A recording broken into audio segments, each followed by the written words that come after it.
another topic of the chapter, print culture in the modern world. And today we are going to discuss the Gutenberg and the print. So, who was Gutenberg? Gutenberg was the son of a merchant who grew on a large estate.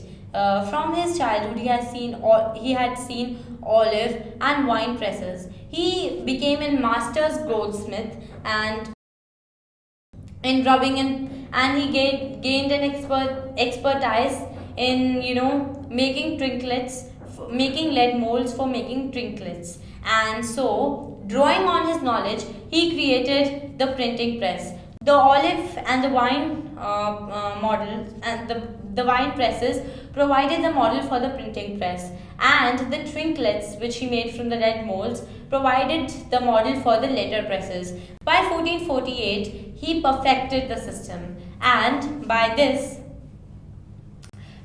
came the new printing press. That was the breakthrough and one of the quickest methods till the 15th century, till the half of the 15th century by the Gutenberg. And the first book he printed was the Bible. 180 copies were produced in 3 years. By the standard of time, this was a fast thing. In that time, 180 copies could not be produced in 3 years, but Gutenberg did so it was faster by that standards of time. So how are you going to remember this this paragraph? First is childhood of Gutenberg. Then you're going to remember what were the knowledges he gained, like trinklets, master's goldsmith, and everything else. And then the model. The olive presses provided the model for the printing press, and the trinklets provided the model for the letter presses. Then, when did he perfected the system? It was in 1458. And which was the first book he produced? That was Bible, 180 copies. Then the second paragraph is going deep into the chapter and is going to tell us, did this new technology displace entirely the system of printing books by hand? No, it did not.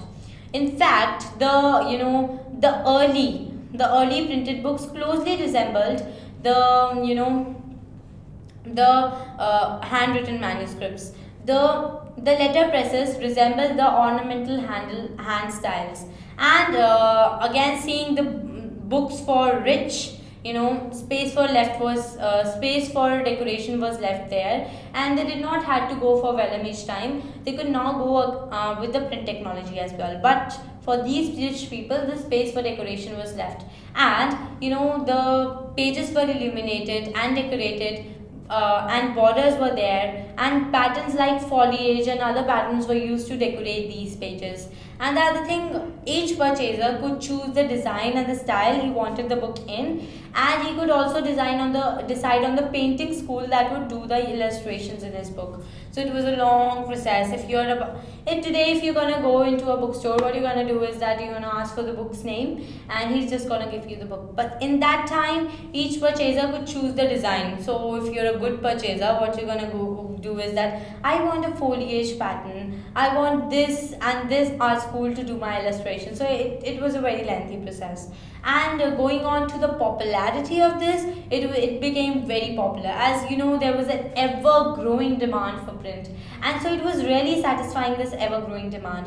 By the half of the 15th century, 20 million books flooded the markets of Europe, and the number grew to 200 million in 16th century as the book production boomed. And why this book production boomed? It was just because more printing presses were being set up. The printers from Germany, they used to travel to other parts of the world so that they could see work. And as that Mr. Gutenberg was a German, and so the people from Germany used to go to the other places to find work. Of course, they would have more work opportunities, and they also used to help the other countries to set up more printing presses. So there were many printing presses, and now the printing could be done into faster and quicker methods. And how are you going to remember these two paragraphs? The second paragraph is that you're going to see, did it entirely displace or not? Then you're going to think about the similarities, and then you're going to tell us what the the luxurious people, how did they dealt with this new printing technology, and what each purchaser could do with his or her book. Then from 1450 to 1550, those new books came, and so many printing presses were installed in Europe and in other parts of the world. Germany came inside, and Germans were provided more work opportunity, and they used to travel to other parts of the world, and they used to help in setting up new printing presses. So this is all gonna come in your one point.